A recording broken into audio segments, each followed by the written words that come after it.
Sir એક દુષ્કર્મની ફરિયાદ નોંધાઈ છે. શું વિગત આપો? બી ડિવિઝન પોલીસ સ્ટેશન વિસ્તારમાં નરસિંહનગર મંછાનગરમાંથી એક અમને દુષ્કર્મની ફરિયાદ આવી હતી, જેની અંદર જે ફરિયાદી છે એ મૂળ ઉજ્જૈનના અને મધ્યપ્રદેશના રહેવાસી છે અને તે લોકો ઘણા સમયથી રાજકોટ શહેરમાં રહે છે. તેમની દીકરી જેની ઉંમર 14 વર્ષની છે તેની સાથે દુષ્કર્મનો બનાવ બન્યો હતો અને આ જે બનાવ બન્યો છે એની અંદર એના કાકા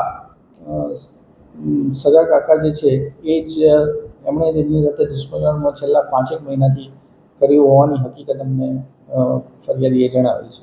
સર બાળકીની હાલ તબિયત કેવી છે? અને બાળકીની હાલ તબિયત સારી છે અને જે ફરિયાદ નોંધાઈ હતી તે દિવસે એના આગલા દિવસે એના પેટમાં દુખાવો થતો હતો. જે પેટમાં દુખાવો થતો હતો એના કારણે જ તેના પિતાએ પૂછ્યું હતું કે આ શું કામ પેટમાં દુખાવો થાય છે, ત્યારે તેની પાસેથી ગોળીઓ મળી આવેલી હતી. જે ગોળીઓ ગર્ભ ન રહે તે માટેની હતી.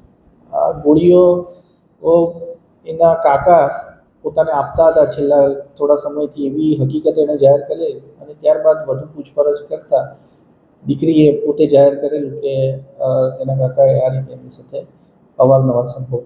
સર આરોપીઓ કેટલા સમયથી સંપર્કમાં આવી રીતે કર્યો છે? ફરિયાદીની ફરિયાદ પ્રમાણે છેલ્લા 5 માસથી તેના કાકા આ રીતે ભોગ બનનાર સાથે સંબંધો બનાવી રહ્યા છે અને એને અવારનવાર આ ગોળીઓ પણ ખવડાવતા હતા જેથી કરીને તેને ગર્ભ ન રહે. સર તો પરિવારના સભ્યો કોઈ ઘરે હાજર હોય કે નથી હોતું ત્યારે ક્યારે ઘટના બની?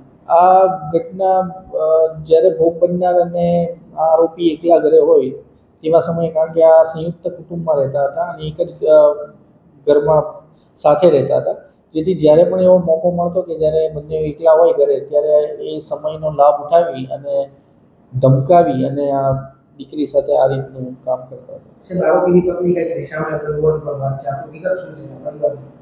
આરોપીની પત્ની જે છે તે છેલ્લા 8 માસથી રીસામણે એના ગામ મધ્યપ્રદેશ ખાતે ગયેલી છે અને આ રીસામણે હોવાથી આ એકલા અહીંયા એના ભાઈ સાથે રહેતા હતા. સર હાલ કઈ કલમ હેઠળ ગુનો નોંધાયો? હાલ પોક્સોની અને આઈપીસીની અલગ અલગ કલમો હેઠળ અમે ગુનો નોંધ્યો છે અને આરોપીની ધરપકડ કરી છે. સર ક્યાં ક્યાં પુરાવાઓ મળ્યા આરોપી?